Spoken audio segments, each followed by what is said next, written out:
Another reading here from Father Paul, the Instagram reading of the day from the book of Pencil Neckology. You can train, ready?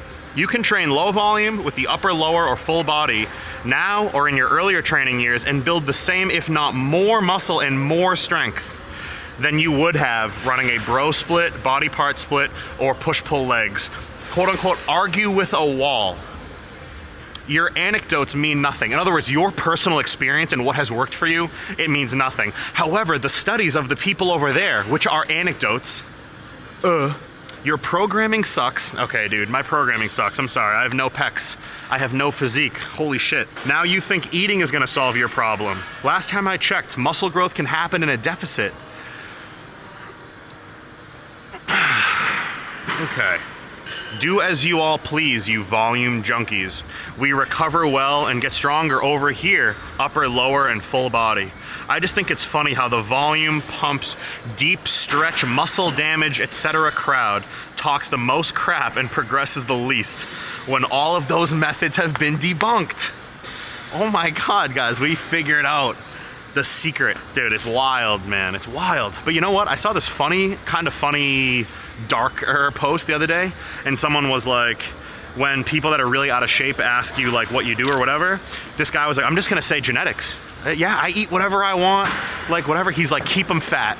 Because the more they look the way they do, the better I look and the more I stand out. And that's sort of how I feel. Like the more people are obsessed with being right and not obsessed with finding what works best for them, the more people like us, if you're similar to me, where you're constantly on a learning game. I want to learn constantly what builds my tissue the best, and my anatomy and my structure and my diet adherence the best. That's what I'm after. And my journey has come to, I train this exercise mostly in the lower-ish rep range, under 10, and I do include the higher drop sets, and that has built my chest really, really well. So what has built my chest the best? How can you say that that's bullshit? My anecdotes are bullshit, but what is a study?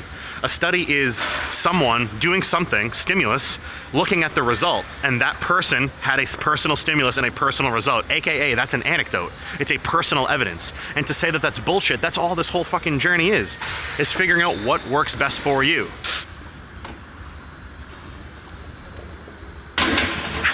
We're gonna go nice and heavy today. I had 50 entire carbohydrates, 50 whole ones.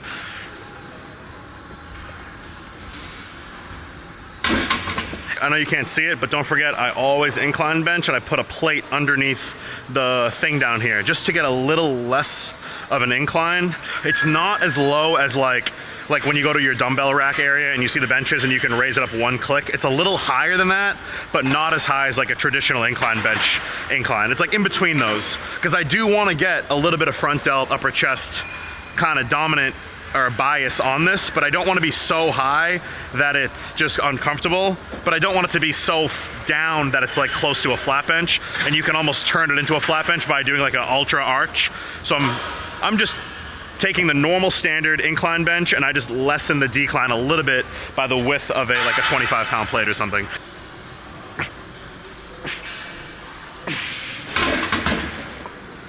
Got it.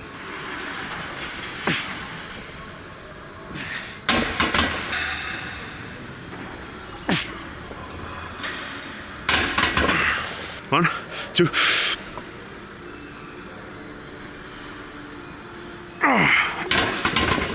That was heavy. Anybody that's new here, the reason why I do low reps and medium and high is because two things. One, I like the look that low reps gives a muscle, like the texture of it and the graininess of the muscle. Yes, you have to be lean, but I'm just simply comparing a more 8 to 12 muscle built from 8 to 12 and maybe 12 to 15 or maybe 7 to 10. And there's also muscle that I've seen on not just bodybuilders, but strongmen, guys that train in the low rep range. Those people that have big developed whatever, pick a muscle, not from bodybuilding, but it's big and developed. It has a look to it that looks like hard and strong and grainy and like powerful. Like you can just tell someone has like a powerful body when their muscle has that cuts and striations that seem to come from not just leanness, but from really heavy weight on a muscle for lower-ish reps. The only sets I do low reps in this entire workout is like when I'm at the beginning, I'm at my strongest. Now, if I did not have a spot, oh, and the other reason why I like to train really heavy is because I personally find that the multiple different muscle type fibers that way back to my personal training days, the type 1 and the type 2 and the, you know, all the different types of muscle fibers, doing 5 sets of 3 reps on this gives me a nasty pump. Like a pump that you would think, oh, you must have just done a bunch of pec flies and pumped and pumped and pumped, and it's not the case. I can do 3 rep sets of heavy as shit incline barbell or flat bench, and I will have a ridiculous chest pump. The thing is though, I've been doing this exercise in flat for such a long time, so I have the experience on it. I don't just throw this in randomly once a month or when I'm feeling like it. This and flat bench are my staples for chest, and it's been like that for 7 or 8 years now. And I'm sorry if that's boring, but I find the boring shit to be actually extra fun because you can get really, really good at that one thing. I can do these in my sleep, deadlifting, squatting, rowing, shrugs, weighted pull-ups, T-bar rows. I can do that in my, like, it's so second nature to me, and I got really, really good at those. And now for exercise 2 onward, that's where I can have maybe a little bit more freedom with what I do second, third, and fourth, and things like that. So if I did not have Megan here to spot me, or I didn't have a training partner to spot me, I would be at 3 plates and like a half, and I would be going for the reps I can get with that, or I would be on a Smith machine where I can, if I get into trouble, I can just hook it or set the things up, or I would bench in a power rack and put the safety bars up and just maybe use that as a tool. Now, the biggest thing that I learned from Joey Safey from my gym way back home, Joey Safey was this tall, his arms were this long, he was short and stocky, yes, so I get it, that when guys are shorter and stockier, their muscles look bigger, whatever. Like the Trend twins are, you know, pretty short, pretty stocky, they only weigh 180 pounds, but they look like they're 220 pounds, right? So Joey Safey was like telling me, you know, you want to get your bench up to 2 plates? 2 plates, back when I couldn't bench 2 plates, because I wanted to bench 2 plates. Who doesn't when they're 18 years old, 19, 20 years old, wants to bench 2 plates or brand new in the gym? So he was like, I'm gonna put 2 plates on, you're gonna lower it yourself, because my max was just under 2 plates. It was like 185 for a few, and I could maybe get like 205 for like one. And he was like, we're gonna put 2 plates on, I'm gonna stand here, you're gonna lower it yourself, not slow, just lower it like it's any other day. And then as soon as you start to press it up, if you hit a sticking point, which you probably will because it's above your max, he's like, I'm just gonna give you a little bit of help and pass you through that sticking point. And I would do a set like that. And every chest day I would find him or someone to do that with me. And I took that principle and I've done that now for 8 years, where I'm doing a weight that I literally cannot do for like 5, and I'm lowering the 4-ish hundred pounds. And then when I press, I'm probably pressing like 395, 390. And then the second rep, I'm lowering that same 400 that stays constant, and then I'm pressing like 388 because I'm getting a little bit weaker each rep as it goes. And that's sort of the quote unquote science, meathead, ego lifting explanation behind why I do really heavy weight, why I train in low rep ranges at the beginning of my workout for certain exercises, and why I put weight on the bar that I literally can't do, but I feel super safe because I've been driving this vehicle for 8 years now. I know exactly how it rides. I know how it responds. I know the route. I know the road I'm taking. 1, 2. Ready?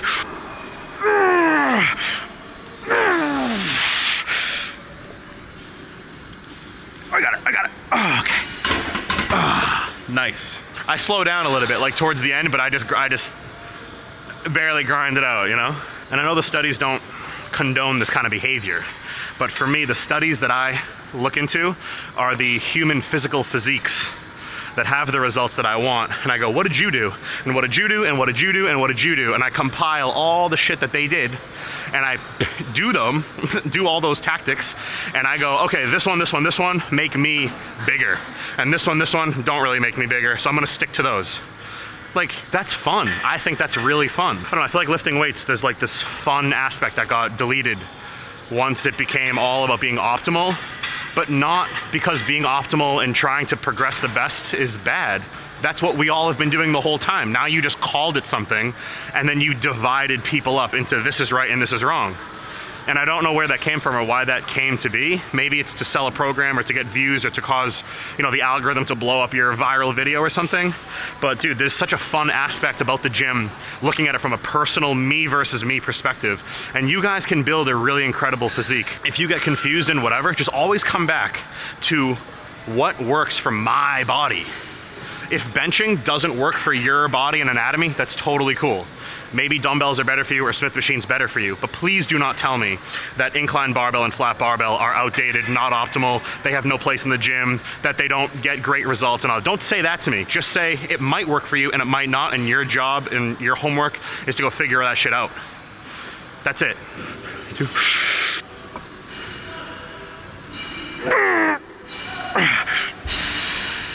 One more.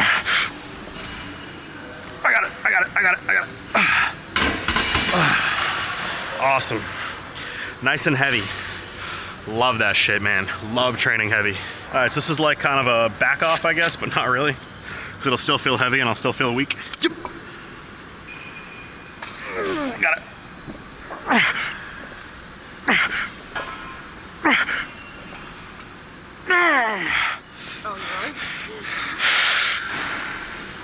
Got it, that's it.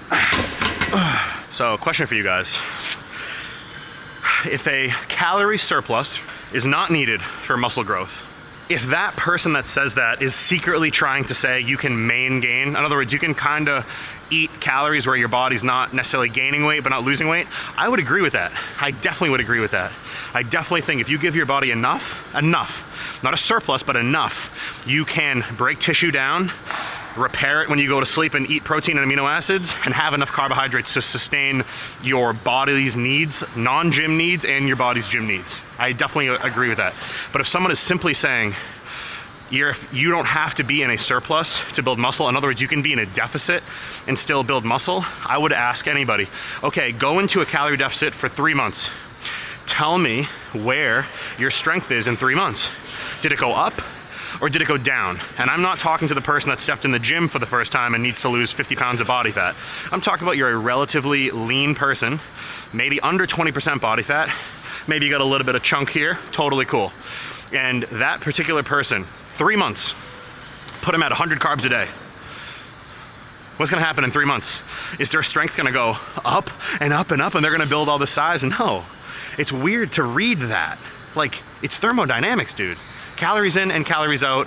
Granted, your digestion and the food quality is decent that you can actually it's bioavailable for you. And I was watching a Fuad podcast. I'm gonna put the clip up right now, 3, 2, 1. The mentality between off-season and contest dieting was a massive shift. Whereas now it seems the fashion like, it's just a small adjustment. You just drop out that little treat and you take out this muffin and now you're in a deficit. Yeah. Day one of my diet was like a 2,500 calorie drop. Yeah. And I don't think that bodybuilders that compete professionally are outside of me and us in our realm of training. Why would the laws of muscle growth be different for a Mr. Olympia competitor? They're amplified, they're enhanced, literally. The process happens faster and on a larger scale, but that doesn't mean the principles of the matter are different. If you ask any person that creates a body, a professional bodybuilder, or even anyone on the internet that has a crazy, incredible physique, and you ask them, hey, you 2-3 years ago versus now, you've built 30 pounds of tissue over the last 2 to 3, maybe 4 years of straight, pure muscle. You've put on, let's say 30 or 20, 25 pounds of muscle in the last 3 years. Ask that person, are you eating more calories now? Or were you eating more calories when you were 30 pounds of muscle smaller? Did you need to eat in a surplus to grow those 30 pounds of muscle?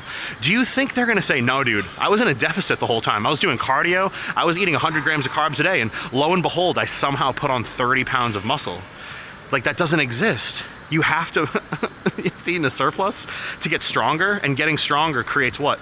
The science favorite term nowadays, mechanical tension, and then you create mechanical tension with 100 pounds today, and yesterday you did 90, that's called progressive overload. And then when you get stronger under a bodybuilding exercise in a bodybuilding rep range, you get bigger.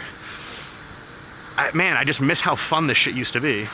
And talking about this shit makes me fucking depressed. Working set number 4 on just one exercise. We got plenty more to do to torture and brutalize my pecs. 1, 2.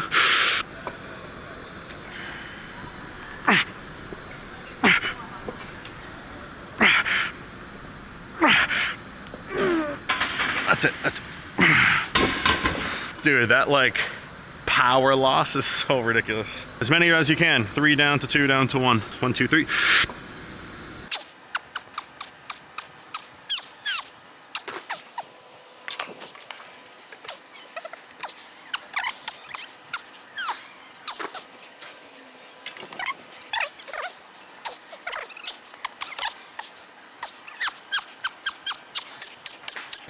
Oh my.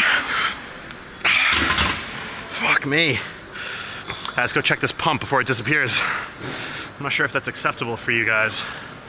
Hardest part is getting this shirt back on. My chest is pumped like crazy. Now I'm gonna do more flies and then do another press. 3 things for chest total. A press, a fly, and then a press. My chest is not a weak point, so I do it in a way that I still have plenty of time to hit my shoulders. I want to round out my delts just a little bit more, and I think with a little bit more rounded shoulders, it'll honestly, dude, fucking make my arms look better, because my arms are just a slow point for growth for me, and they're so boring. I'll be honest, they're so boring for me that I kind of try on them like I have to do arms, not like I want to. So if I can have just bigger shoulders to compensate for the fact that I literally hate fucking training arms, I'll take it. And we are back to being covered up. You would never know what is underneath this shirt. So I'm going back to my workout now. I'll lock myself in.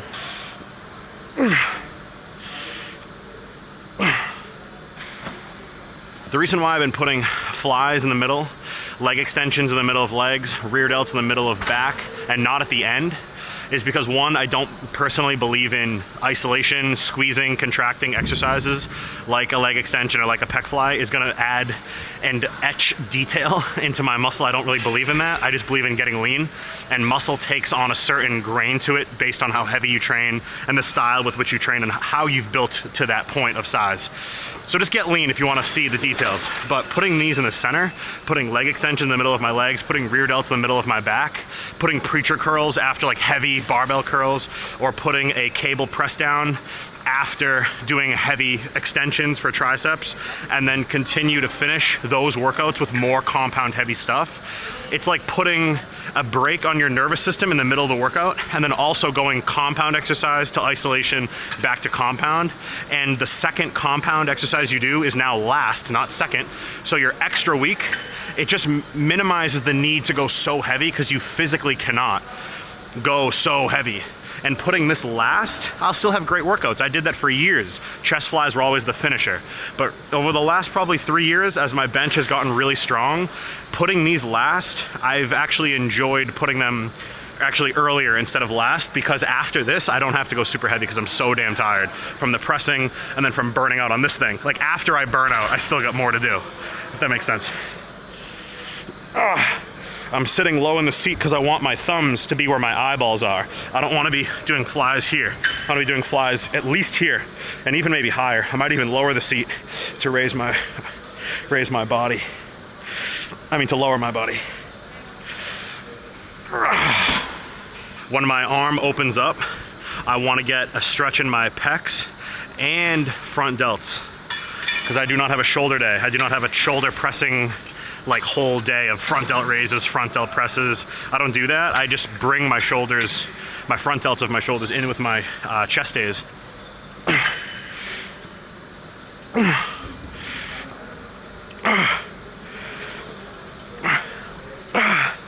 And I do partials, of course.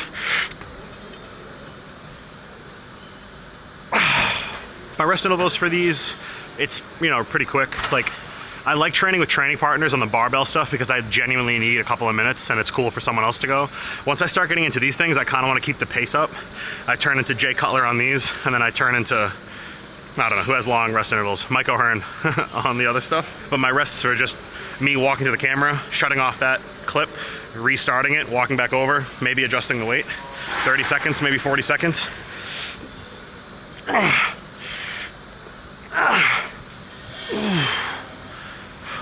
At your absolute max contraction, you should be able to hold that there for a second and really just have the confidence and the physical sensation in the muscle, like this is all pecs, with some rear delts as a bonus. I mean, front delts as a bonus.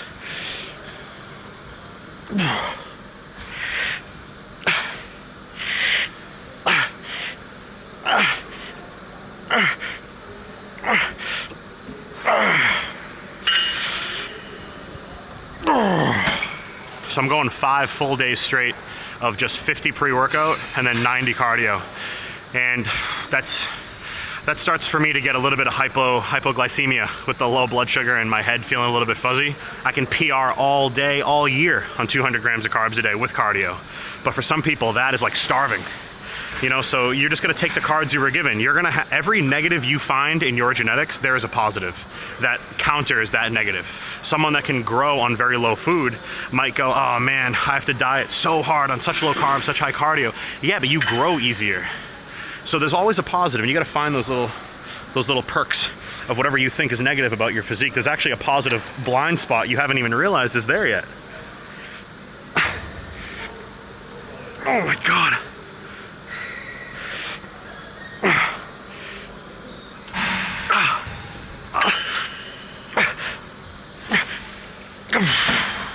Something I saw that was really helpful that I saw recently that I remember seeing years ago is when you're doing chest fly stuff to put pressure here as opposed to here. When you're doing these, I wanna be in a palms up mentality, even though I'm in a neutral grip. So I wanna come like my palms up to the ceiling and squeezing my chest here. Obviously I can't do that with a bar that's vertical, but what I can do is as I'm gripping this, I have very little pressure on my thumb and my index. All my pressure's in the bottom of my hand. These fingers up top here are irrelevant. I'm really gripping pinky and ring finger.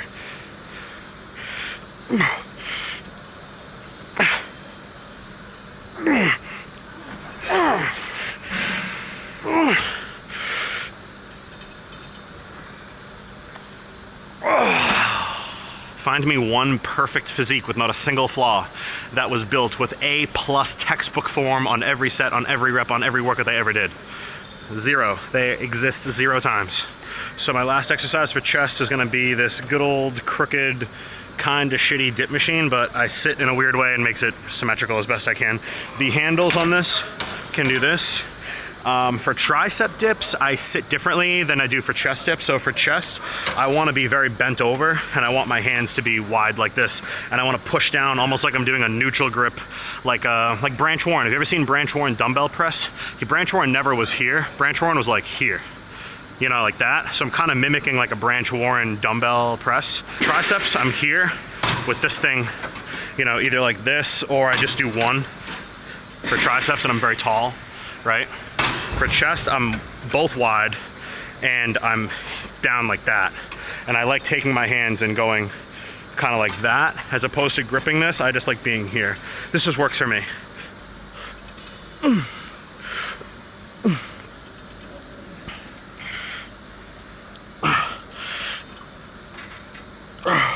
Like this is where normally I would think I'm done, but then I go, wait a second, is there more? Oh my God, look at all that extra range of motion I can get.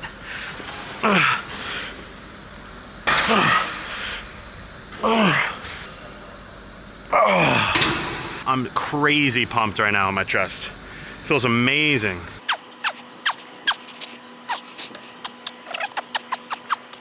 And that does it for chest. So this is the, whatever this thing. I've heard it called like a Viking press.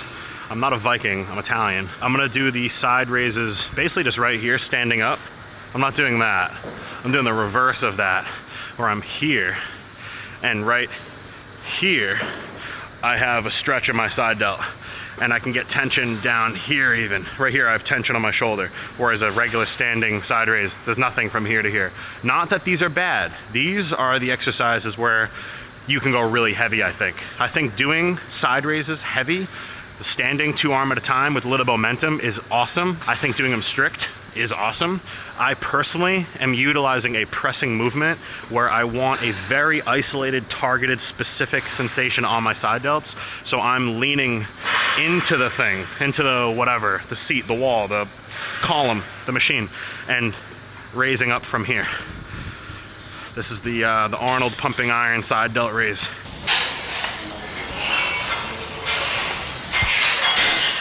And yes, this is a superset. I know the internet says not to do them, and then other people on the internet say to do them, and I'm one of them, and I'm gonna say, try it. And if you like it, cool. And if you don't like it, don't do it. But for me, they've built my shoulders really, really significantly. 5 more, 4, 3, oh my God, 2. So I did 20 reps on my right arm. I'm gonna do 15 on my left because my left side is a little bit bigger. 8, 13, 14. Oh, okay. I don't want to be pressing out in front of me. I want to be pressing almost up, like my arms come behind me.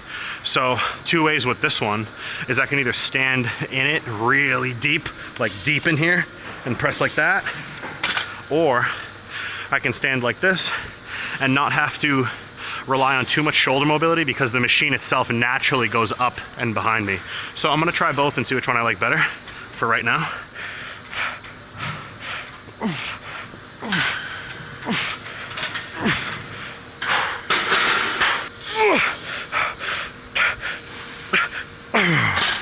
That's pretty good. I'm very used to like 70% range of motion for pressing. Sometimes I do lock out if I really want to just say like fuck you to the rep and I freaking lock that shit out, you know? But for a muscle like my side delts where I'm pressing, which is odd, I personally like to just stay like this and just keep that tension on the shoulder. When you lock out a shoulder press, the tension doesn't go away. There's just a moment of joint stacking that I just don't go to. I just go before that. That's maybe why my reps might look, you know, oh, you don't lock out. Why aren't you doing full range of motion? Bro, I do full range of motion on everything that I think is beneficial from full range of motion. If I don't think full range of motion is the best for that thing, I personally just don't do it. Okay.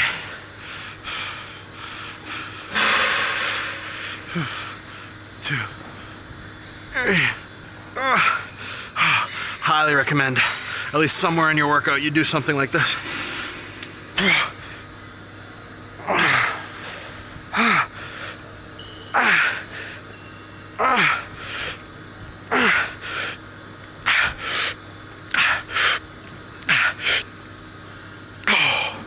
Okay.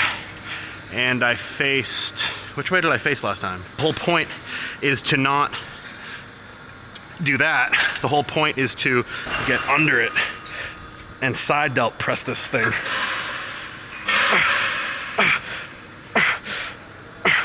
Like right now, my side delts are fucking burning like crazy.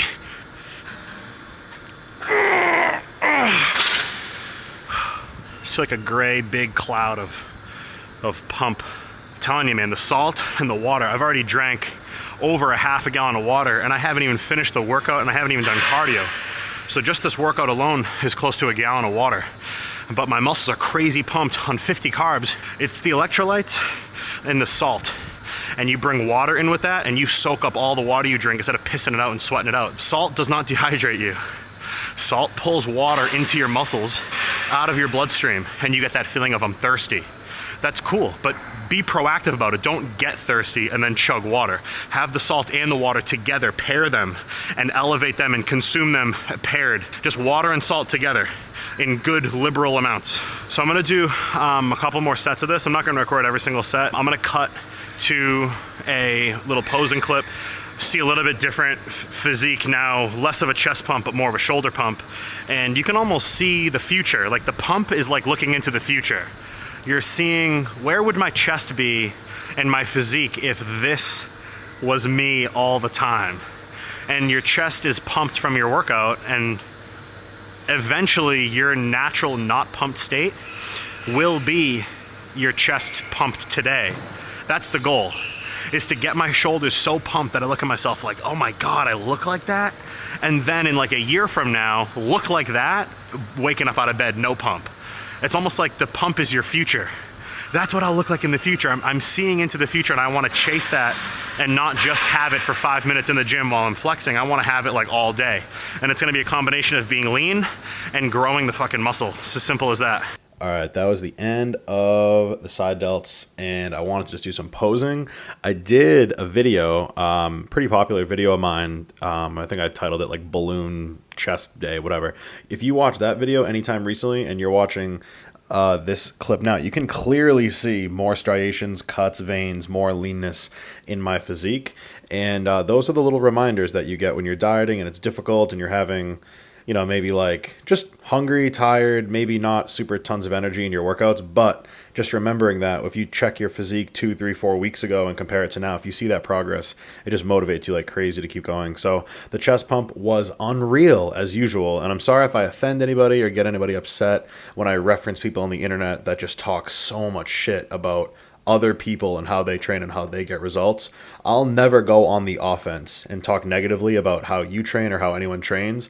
I'm just simply defending me and myself, and I don't like when people say benching doesn't work, supersets don't work, high reps don't work, because I feel like my physique is actually a good example of what happens when you train like that. So if you guys are still here to the end, thanks for watching and supporting me and commenting and liking and subscribing. It does not go unnoticed, and I'm really trying to grow my channel, not because I want attention and for people to go, glaze me and all that. It's more so just if I can help somebody out and inspire you, whether you're like totally all set with training and you pretty much have everything down, you just want some inspiration, or if you're new to the gym, or if you're trying to like level up from maybe a beginner, intermediate to more advanced, that's what I'm here for. And I hope I played a role in some way like that for you guys. So I'll see you guys in the next video. If you haven't subscribed yet, hit that button for me, just to get my exposure out there, because I really think from the comments and from people messaging me quite a bit on Instagram, telling me that they're really enjoying my